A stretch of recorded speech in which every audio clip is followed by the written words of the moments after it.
رسول علیہ الصلوۃ والسلام سب کچھ جانتے ہیں، یہ عقیدہ کیسا ہے؟ جی میرے بھائی، یہ عقیدہ کیسا ہے؟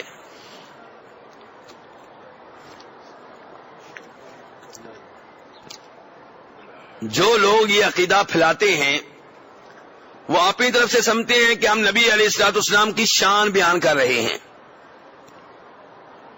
حقیقت میں آپ کی شان میں کمی کے مرتکب ہو رہے ہیں۔ جب بھی آپ یہ دعویٰ کرتے ہیں کہ انبیاء کرام علیہم الصلوۃ والسلام غیب کی ہر بات جانتے تھے، غیب کی کئی باتیں تو ان کو بتائی گئی ہیں، اس میں کوئی شک و شبہ نہیں ہے۔ نبی تھے، رسول تھے، اللہ نے کئی غیبی باتیں ان کو بتائی ہیں، لیکن غیب کا کل علم نہیں دیا۔ غیب کی جو باتیں بتائی ہیں وہ محدود ہیں، جو نہیں بتائی وہ غیر محدود ہیں، اور جو غیب کی باتیں آپ کو بتا دی گئی ہیں ان کی وجہ سے آپ کو عالم الغیب نہیں کہا جا سکتا۔ کیوں؟ کیونکہ غیب کی کئی باتیں آپ کے ذریعے ہم تک بھی پہنچ گئی ہیں، نہ ہم عالم الغیب نہ آپ عالم الغیب۔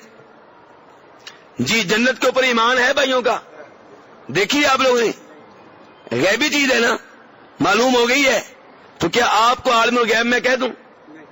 نہیں۔ جہنم ایمان ہے آپ لوگوں کا، دیکھی ہے؟ نہیں۔ فرشتے یہاں پہ ہوتے ہیں، دیکھیں آپ نے؟ جبریل دیکھے ہیں، میکائیل، موت کا فرشتہ، موت کا فرشتہ بھی دیکھا۔ کہنے کا مطلب یہ سب غیبی باتیں ہیں، ہمیں کس نے بتائی ہیں؟ نبی علیہ الصلوۃ والسلام نے۔ اس وجہ سے آپ کسی کو عالم الغیب نہیں کہہ سکتے۔ عالم الغیب وہ ہے جسے غیب کی ہر چیز معلوم ہے، وہ اللہ ہے۔ اسی لیے 20ویں اس بارے میں اللہ کہتے ہیں قُلْ لَا يَعْلَمُ مَنْ فِي السَّمَاوَاتِ وَالْأَرْضِ الْغَيْبَ إِلَّا اللَّهُ، کہ اے نبی علیہ السلام قل، آپ لوگوں کو کہہ دیں، لوگوں کو بتا دیں، لوگوں کو یہ عقیدہ دے دیں کہ اللہ کے سوا کوئی بھی عالم الغیب نہیں ہے۔ میرے بھائی، بخاری شریف کی روایت ہے کہ جناب موسیٰ علیہ السلام اور جناب خضر علیہ السلام سمندر کے قریب موجود ہیں۔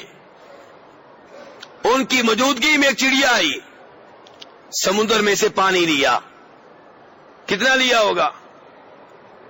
جی آدھا سمندر تو پانی پی لیا ہوگا نا؟ نہیں، ایک قطرہ، دو قطرے، ایک دو قطرے چڑیا نے سمندر میں سے لے لیے۔ سمندر کے پانی میں کتنی کمی واقع ہوئی ہے؟ کوئی بھی نہیں۔ اسی موقع پہ کہا جناب خضر علیہ السلام نے، وہ بھی نبی ہے، صحیح بات ہے کہ وہ بھی نبی ہیں۔ موسیٰ علیہ السلام سے کہا کہ موسیٰ، جو علم اللہ نے تمہیں دیا ہے اور مجھے دیا ہے، اس سے اللہ کے علم میں اتنی بھی کمی نہیں ہوئی جتنی سمندر کے پانی میں چڑیا کے پانی پینے سے ہوئی ہے۔ نبیوں کا کل علم اللہ کے علم کے مقابلے میں ایک دو قطرے سے زیادہ نہیں ہے، اور اللہ کا علم کتنا ہے کوئی اندازہ ہی نہیں ہے۔ لیکن ایک آیت بتاؤں جس سے کچھ احساس پیدا ہوگا ہمارے اندر اللہ کے علم کی گہرائی کے بارے میں۔ اللہ کہتے ہیں سورہ کہف میں قُلْ لَوْ كَانَ الْبَحْرُ مِدَادًا لِكَلِمَاتِ رَبِّي لَنَفِدَ الْبَحْرُ قَبْلَ أَن تَنفَدَ كَلِمَاتُ رَبِّي وَلَوْ جِئْنَا بِمِثْلِهِ مَدَدًا۔ فرمایا زمین کے اوپر سمندر کا جتنا پانی ہے، سارے کے سارے پانی کو روشنائی بنا دیا جائے، سیاہی بنا دیا جائے۔ زمین کے اوپر خشکی زیادہ ہے کہ پانی زیادہ ہے؟ پانی کتنے فیصد ہے؟ 75%۔ تین پانی اور ایک خشکی۔ اتنا پانی ہونے کے باوجود اللہ کہہ رہے ہیں کہ یہ سارے کا سارا پانی سیاہی بنا دیا جائے، اور اس کے برابر اور پانی بھی لے آؤ، اسے بھی سیاہی بنا دو، اور جتنے بھی درخت ہیں ان کے قلم بنا دو، پھر میرے کلام لکھنا شروع کر دو، میرے کلمات لکھنے شروع کر دو، یہ قلم ٹوٹ جائیں گے یہ سیاہی ختم ہو جائے گی. اللہ کہتے ہیں میرا کلام ختم نہیں ہوگا. یہ میرے رب کا علم ہے, یہ کل علم نہیں ہے, یہ ایک جھلکی دکھائی گئی ہے, ایک جھلکی دکھائی گئی ہے. پھر کہتے ہو کہ نبی بھی عالم الغیب ہے, اللہ بھی عالم الغیب ہے. میرے بھائی, میں یہ گزارش کر رہا تھا کہ ہمارے وہ بھائی جو دعویٰ کرتے ہیں کہ اللہ کے نبی عالم الغیب ہیں, وہ اپنی طرف سے نبیوں کی شان میں اضافے کی کوشش کر رہے ہیں. حالانکہ ان کی شان پہلے ہی بڑی بلند ہے, لیکن حقیقت میں ایسی باتیں کر کے ان کی شان میں کمی کا ارتکاب کر رہے ہیں. چند ایک مثالیں لے لیجئے. ہمارے نزدیک, سب کے نزدیک, ابراہیم علیہ الصلوۃ والسلام کی بہت بڑی قربانی ہے کہ اللہ کے حکم پہ جوان بیٹے کی گردن پہ چھری چلا دی. ہاں جی, جوان بیٹے کو ذبح کرنا آسان کام ہے, بہت بڑی قربانی ہے. لیکن بابا جی, اگر یہ کہا جائے کہ ابراہیم علیہ السلام عالم الغیب تھے, پہلے جانتے تھے چھری نہیں چلے گی, پھر کیا قربانی ہے؟ بتائیے پھر کیا قربانی ہے؟ جب پتہ ہے چھری نہیں چلنی, پھر جتنی مرضی چھریاں چلا دو. شان یہ ہے ابراہیم علیہ السلام کی کہ وہ سمجھتے تھے کہ چھری چلے گی, بیٹا ذبح ہوگا, چھری چلا دی, لیکن اللہ نے بچا لیا. یہ شان ہے ان کی. ہم کہتے ہیں ابراہیم علیہ السلام کی یہ شان ہے کہ توحید بیان کرنے کی جرم میں, پاداش میں, ان کے نزدیک جرم ہے نا, توحید بیان کرنے کی وجہ سے نمرود نے آرڈر دیا کہ ان کو زندہ آگ میں جلا دو.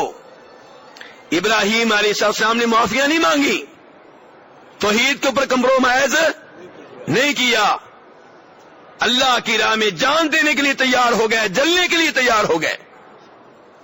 بالآخر انہیں آگ میں پھینک دیا گیا, لیکن اللہ نے بچا لیا. اور ابراہیم علیہ السلام دعائیں کر رہے تھے, حسبنا اللہ و نعم الوکیل, کہ میرا اللہ ہی بچائے گا, اللہ کافی ہے, وہ کارساز ہے. اور اگر یہ مانا جائے کہ ابراہیم علیہ السلام عالم الغیب تھے, پہلے ہی جانتے تھے کہ آگ نہیں جلائے گی, پھر کیا قربانی ہے؟ کیوں جی قربانی ہے؟ پھر کوئی قربانی نہیں ہے. نبی علیہ الصلوۃ والسلام جب جناب عائشہ رضی اللہ عنہا پہ الزام لگا, کتنے دن پریشان رہے جی؟ تقریباً 1 مہینہ پریشان رہے. اور اگر آپ عالم الغیب تھے, حاضر ناظر تھے, تو جناب عائشہ کو چھوڑ کے کیوں آئے تھے؟ چھوڑ کے آئے تو تہمتیں لگیں. کیوں میرے بھائی جان بوجھ کے چھوڑ آئے تھے؟ اس لیے چھوڑ آئے تھے کہ عالم الغیب نہیں تھے, پتہ نہیں تھا کہ میری بیگم پیچھے رہ گئی ہے. 70 صحابہ کرام, بہترین قاری, بہترین عالم دین لوگ آئے کہ آپ ہمیں اپنے مبلغ دیں, ہم ان کو لے کر جاتے ہیں, وہ ہمارے ہاں تبلیغ کریں, شاید لوگ ہمارے قبیلے کے مسلمان ہو جائیں.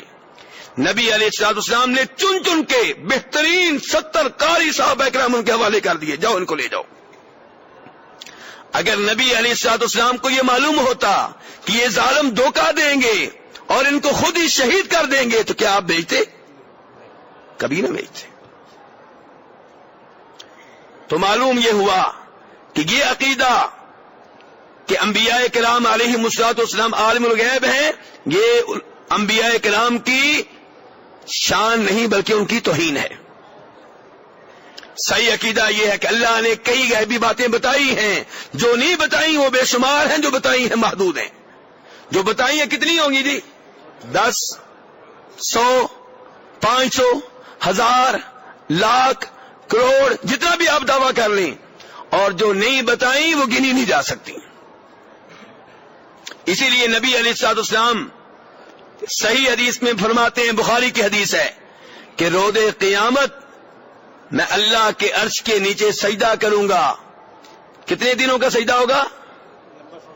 7 دنوں کا 7 راتوں کا، اور آپ کہتے ہیں کہ میں سجدے میں پڑا رہوں گا اور اللہ کی حمد و ثنا میں وہ الفاظ کہوں گا، وہ کلمات کہوں گا تو مجھے اب نہیں آتے، تب میرا اللہ سکھائے گا، تب اب نہیں آتے۔ تو اس لیے میرے بھائی صحیح بات یہ ہے کہ نبی علیہ الصلوۃ والسلام مستقبل کی باتیں نہیں جانتے تھے سوائے ان چند ایک باتوں کے جو اللہ نے بتا دی۔